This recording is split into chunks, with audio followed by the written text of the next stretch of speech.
This video is going to talk about using the C.R.A.A.P test or the C.R.A.A.P criteria for evaluating sources that you find either written or as websites or anything for that matter. Testing hopefully for validity and reliability. The C in C.R.A.A.P stands for currency.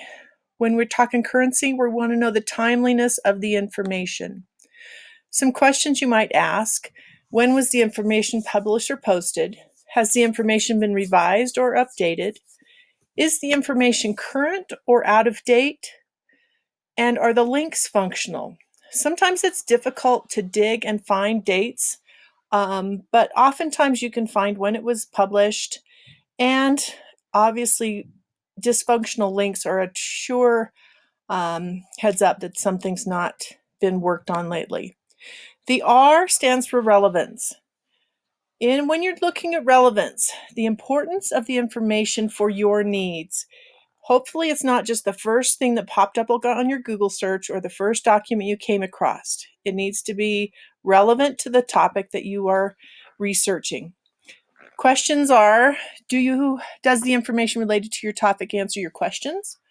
Who is the intended audience? Is the information at an appropriate level, for example, not too elementary or advanced for your needs? Have you looked at a variety of sources before determining this is the one you will use? Would you be comfortable using this as a research paper and be able to type in and use it as a reference? The first A is authority, which entails the source of the information. Who is the author or publisher or sponsor of this paper or site? Are the author's credentials or organizational affiliations given? What are the author's qualifications to write on the topic? Is the contact information such as publisher or email address given? Does the URL reveal anything about the author or the source? For example, .com, .edu, .gov, .org, or .net. We've spoken earlier about the reliability of some of those sites and validity.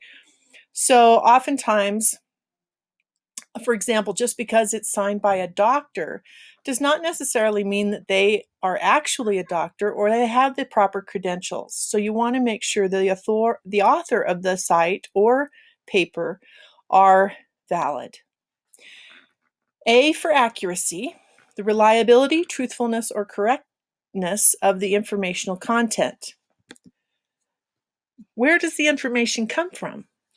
Is the information supported by evidence? Has the information been reviewed or referred? Can you verify any of the information in another source or from your own personal knowledge? Does the language or tone seem biased and free from emotion? Are there spelling, grammar, or other typographical errors? And finally, P is purpose. What is the reason that this information exists? What's the purpose of the information? Is it to inform, to teach, to sell, to entertain, to persuade? Do the authors or sponsors make their intentions or purposes clear? Is the information fact, opinion, or propaganda? Does the point of view appear to be objective and impartial? Are there any political, ideological, cultural, religious, institutional, or personal biases? It's virtually impossible to write or present a topic without having some sort of bias. And some of them are very blatant, some of them are very subtle. So make sure that as you're looking for sources and evaluating, make sure that you know what that bias may be. Maybe you're looking for a specific bias. We all know that not everything you see on the internet is true and reliable.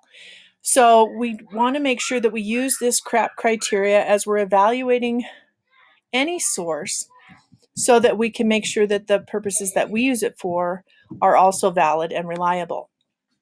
When you've completed looking over this C.R.A.A.P criteria and kind of studied the questions that you might ask under each category.